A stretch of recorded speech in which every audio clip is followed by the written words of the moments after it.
Sibuyas, bawang. Napakinaan mo nga muna yung ano. Magluluto tayo ng tinola. Ngayon lang ulit ako makapagluto ng tinola.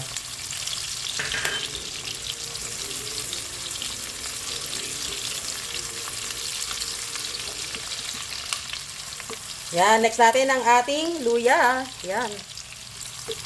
Guys, dapat yung ating luya, yung talagang ano, yung lutong-luto siya para lumabas yung kanyang aroma. Yan. Yung gagawin natin guys, tatakpan muna natin siya. Yan, at dahil nasunog na ang aking bawang at sibuyas. At umaroma na rin yung ating, sinisipon ako guys, pasensya na. Umaroma na rin yung ating luya, ilagay na natin ang ating chicken. Yan.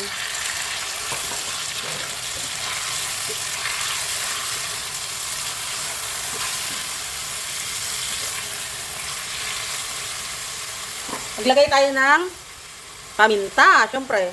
Ang pasarap yan guys, yung paminta. Yan. Maglagay tayo ng paminta.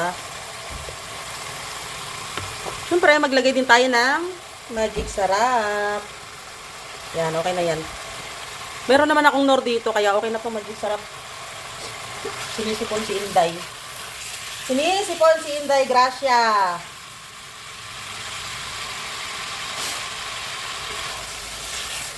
Nag-start lang to nung nagdagat kami na tuyuan ako ng ano. Ay, ang aking sinasipon.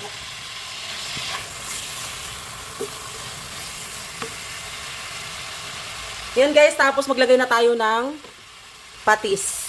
Mag-a-add na tayo ng patis para lumasa na ng gusto yung ating tinola. Para kumapit na yung kanyang alat sa manok. Ganyan guys ang pagluto ng tinola.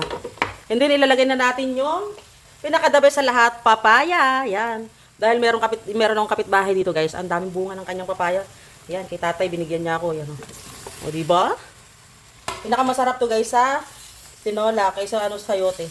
Mas masarap yung itong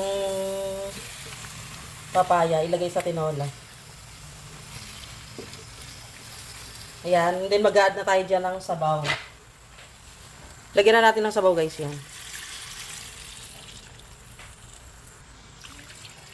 Yan, okay na yan. And then, takpan muna natin, pakuluin muna natin yan ng mga 20 minutes. Para lumambot ng husto yung ating chicken.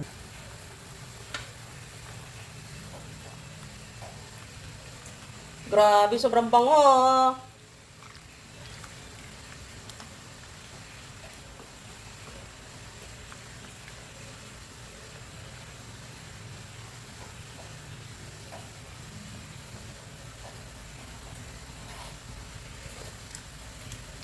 Tara. Grabe, the best. The best.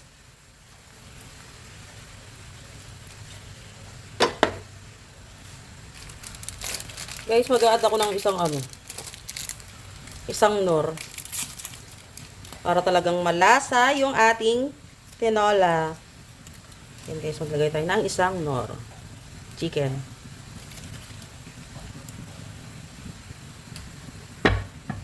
Takpan muna natin ulit.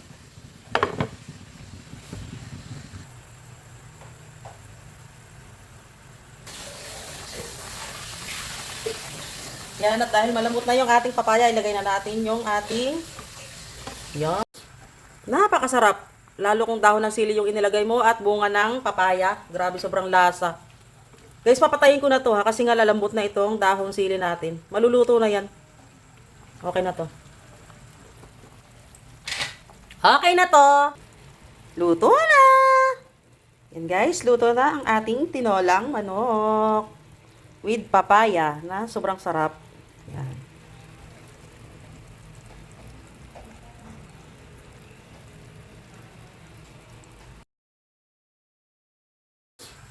Napakasarap.